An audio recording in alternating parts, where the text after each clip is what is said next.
Welcome to Mysteries to Die For and this toe tag. I am TG Wolff and I'm here with Jack, my piano player and producer.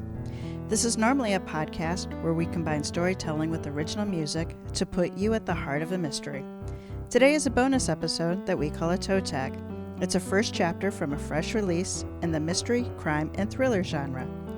Today's featured release is FFAST TIMES BIG CITY by Shelly Frome. All right, we are actually going to do the first chapter this time. So let's go ahead and jump right in.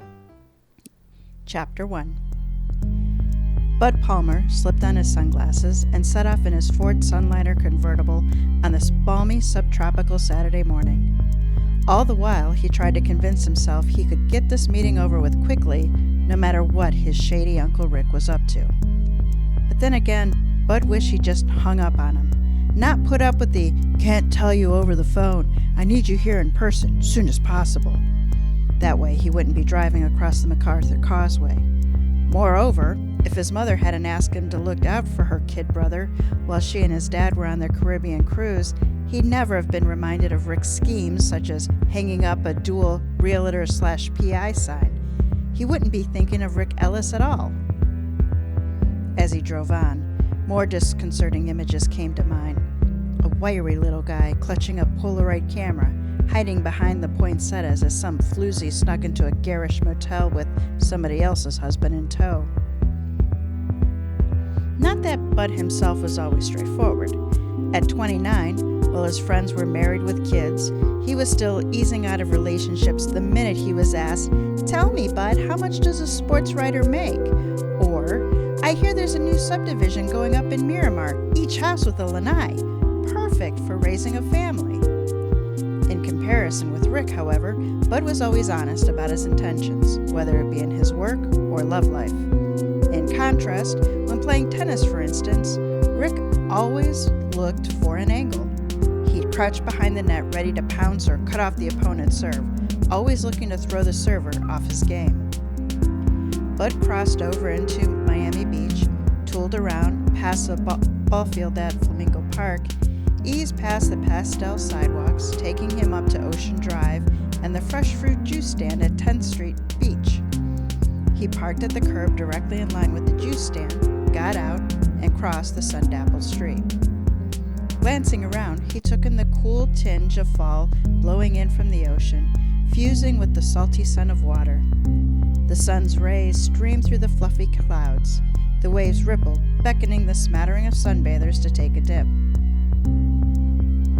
Everywhere Bud looked, nothing had changed, which included the sight of middle-aged women across the way in their flowery sundresses, whiling away the hours on the patios of their pink stucco efficiency apartments, shuffly mahjong tiles, glancing over at the white sand stretching off in the distance in hopes of spotting some lonely bachelor.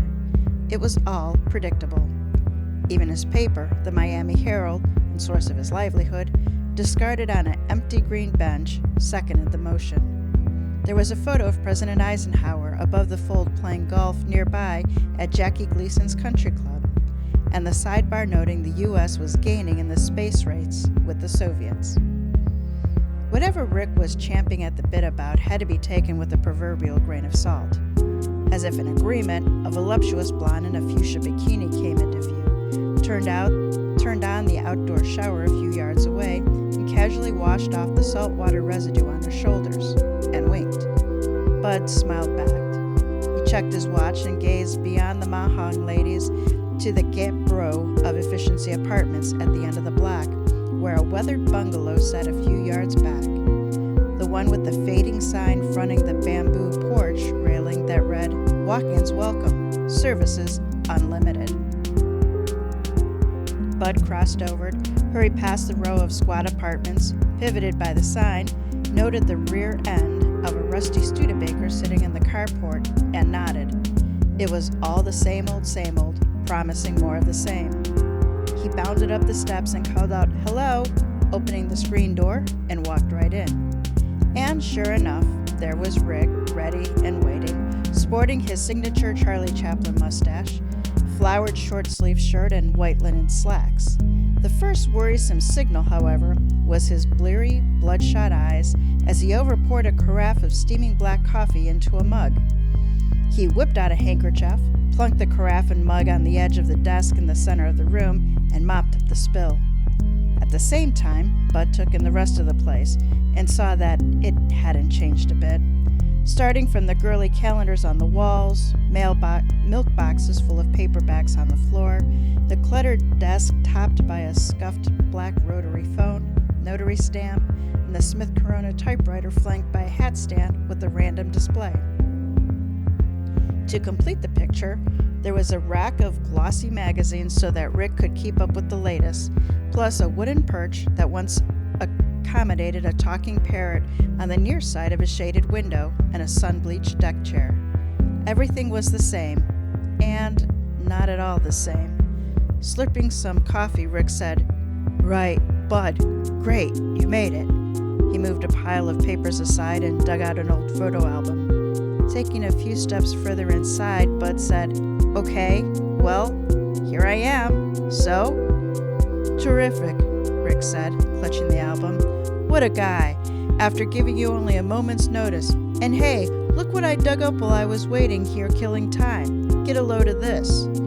Slipping out a black and white Polaroid, he said, "Look at you on East Flagler's walking out of the Seabold Arcade, sporting a fedora from this very rack like Sam Spade from the Maltese Falcon." Dropping the photo, he skirted around the desk, snatched the dusty half off the rack, and plopped it on his head. Affecting a hard-boiled Humphrey Bogart impression while trying to shake off an involuntary twitch, he said, "Listen, sweetheart, everybody's got a story to tell." Countering, Bud said, "Come on, Rick, cut the tap dance. What does that have to do with anything that demands my immediate presence, making me drive all the way over here?" When Rick didn't reply, Bud said, "What is it? God, Rick, you look terrible." "I haven't slept. Drank too much booze for starters." "Uh-huh, all right, go on." I'm getting to it. Replacing the fedora, he circled back behind the desk to the paperbacks stacked up in the milk boxes. "You looked into something for me, and not so long ago either. Went deep into the glades, into the Fakahatchee Strand, despite the gators and the swamp." "Oh, no," Bud said. "Not that again." Rick rubbed his eyes, bent over, and snatched a paperback and said, "Ta-da! You were my Archie Goodwin. Well, I, with my asthma, was Nero Wolfe. You know, the armchair consultant, the mastermind while you were my leg man, my younger man of action. And you went along with it." "I didn't go along with it," Bud said. "It's some old radio show, and what are you getting at?" Not at all sure his uncle hadn't gone off the deep end, Bud began spelling it out for him. "As it happens, I didn't go to all that trouble for your sake. I did it because my mom, your sister, was worried you were getting yourself into something really dicey this time. Just to make her happy, I drove up there, slogged through the wetlands, asked around, and found out the guy you were in cahoots with was a poacher." "Not really." "Yes, really. Out to clone ghost orchids, to hook up with collectors while he propagated them in the nursery in the Coconut Grove. Except for the fact that Strand is a preserve. Except they caught up with the guy red-handed and arrested him." "Yeah, well, anyway, still, you did real good. You got the knack." "I don't have any such thing," Bud said. "I cover sports for the Herald. That's what I do. So can we get off this and come to the point?" Shaking his head, Rick scuffed over to the Venetian blinds covering the window and started fiddling with the draw cord. "Come on, Rick, will you just talk to me?" Opening the blinds and staring out into the glare of the noonday sun, Rick began easing into it. "Okay, we got the Shriners in town now. You know, those guys wearing the round red hats with tassels from the burbs in Indiana, letting off steam. Get them in a card game, perfect marks. You can't miss." "Go on," Bud said. "Well, naturally, when Lenny, the building contractor, fills me in on how they're going to develop Sanibel Island, secluded retreat, and such near Fort Myers, if I get in now, divvy up, become a shareholder, I'm golden. No more scrounging around." Rick yanked at the draw cord, sending the blinds flying up. His hand shaking so bad, Bud had to go over, straighten the blinds, and lower them down again.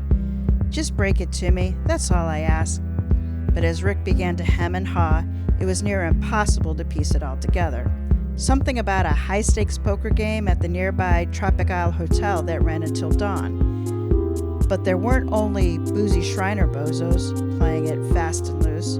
There was a Sharpie from Chicago and rounds of single malt scotch. And here is where Rick really lost it. Way after midnight, the Hicks and bozos folded. Annie got raised, pot got bigger and bigger. But when to hold, when to fold. Here's what he's got. A pocket queen, ace in the hole, three of a kind. He stands pat. Check. Rolls his eyes, looks off, says he'll see you, raises, stands pat again. Could be a pair. Can't fill the inside straight, or can he? Had him, lost him. Over and over until first light. Until... "Tell me," Bud said, unable to take it anymore. "Why was I summoned? Why am I here?" "Only one way out," Rick said, turning to Bud, tears running down his cheeks. "Gotta buy a little time. It's a trifecta. A pile of money I owe, a little floozy who took off, and a briefcase. What am I gonna do?" Rick lurched at him, grabbed his shoulders, and said, "You gotta do this for me, Bud. Else that's all she wrote. End of the line. They roughed me up good. Got my phone number, license plate, address.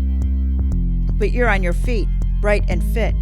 Else they'll break my legs, wreck me up in a canvas bag, and feed me to the barracudas.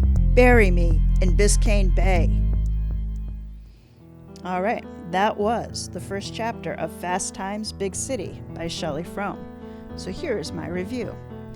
So FFAST TIMES BIG CITY is an amateur sleuth adventure. It's the late 1950s, and Bud Palmer is living his best life as a sports reporter for the Miami Herald. Then his Uncle Rick, a self-proclaimed PI, gets into hot water up to his eyeballs and clutches onto Bud as his life preserver. Now Bud has to go to cold New York City to find a girl he's never met and recover a briefcase she stole before the Chicago mob gets impatient.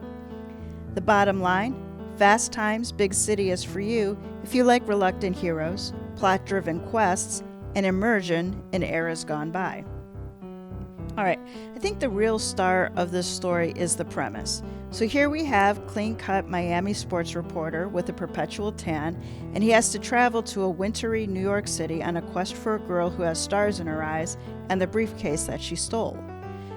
The why, as you heard, is the deadbeat uncle who tried to grift the wrong guys, the Chicago mob, and was the reason the girl got the big ideas of acting in New York City. It's a classic fish-out-of-water story, with Bud Palmer arriving in New York with his warmest clothing being a tennis sweater. In our modern world, franchises and uniform laws can make one city blend into another. Frome does an amazing job of showing us Miami, with its lush foliage and mangoes and the sun and the beach, and then New York City, with its art and music and neighborhoods, as well as its noise, neon, and crowds. The language is different between the two cities, as are the custom, and Bud has to figure it all out on the fly. Bud is an easy hero to cheer for. He is a reluctant hero, you heard, but that Rick's just dragging him in. But he really doesn't get melancholy about it. This is not a story of an Eeyore who winds his way through the whole book, which I was really grateful for. Bud is a stand-up guy who doesn't compromise his character as he navigates the mess. The lead character for the mob is named Ed, and he's a middleman who's getting pinched, in turn pitching Bud. I didn't have feelings one way or other for Ed at the very beginning, but became sympathetic as I saw just how powerless he was in this episode. The pacing is methodical. It is a plot-driven story, so it's not action-packed. Every chapter has a purpose, and it progressed the plot. The story was primarily from Bud's point of view, but injected with enough chapters from Ed's that the reader realizes just how big of a mess the setup is. The logic of the quest, Bud finding the girl in the briefcase, is straightforward and it holds up. I did have some trouble with the motivation of the inevitable side quests that Bud gets sent on. I believe they were somewhat intentionally outrageous, used as a caricature of the New York art scene. At least that's the way I took them. So they were fun, but definitely not something to be overthought. Characters driving their own stories is a big thing for me. Bud didn't ask for this quest, but once he took it on, he did move it forward. He wasn't given much to work with, just a picture and a name and a whole lot of pressure, so he had to create something from nothing. The fabric of this storytelling was woven with historical events like the Castro-led rebellion in Cuba and cultural events like the publishing of To Kill a Mockingbird. This gave the story a fresh literary arts texture that isn't real common in genres of this type. The year of the story is never stated, even though Bud reads a newspaper like every day. Events referenced include an imminent end to the Cuban Revolution, which, according to my research on everything I'm going to tell you now, was January 1959. A pre-release review of To Kill a Mockingbird that was published in July 1960. Marilyn Monroe's marriage to Arthur Miller, who she married in 1957 and divorced in 1961. And West Side Story being on Broadway, that debuted September 1957 and closed in June 1959. So for all those things to be referenced in this book, that puts that timing late of 1959. This is a fun read. It's really enjoyable to not enjoyable to watch Bud get deeper and deeper into trouble that he didn't cause, but watching him figure his way out. And in the due course, of course, figuring out who he is. So that's it. This sounds like something that's for you. Check out FFAST TIMES Big City by Shelly Frome. It was released by BQB Publishing and is being promoted by Partners in Crime Tours. There is a link to the Amazon site in the show notes. Check them out as well as your other favorite book retailers. Now let me tell you a little bit about Shelly. He is a member of Mystery Writers of America, a professor of dramatic arts emeritus at UConn, a former professional actor, and a writer of crime novels and books on theater and film. I guess that's where he got all of his research that went into this. The story definitely reflects his background. Shelly is also a features writer for Gannett Publications. FFAST TIMES Big City is his latest foray into the world of crime and amateur sleuth. He lives in Black Mountain, North Carolina.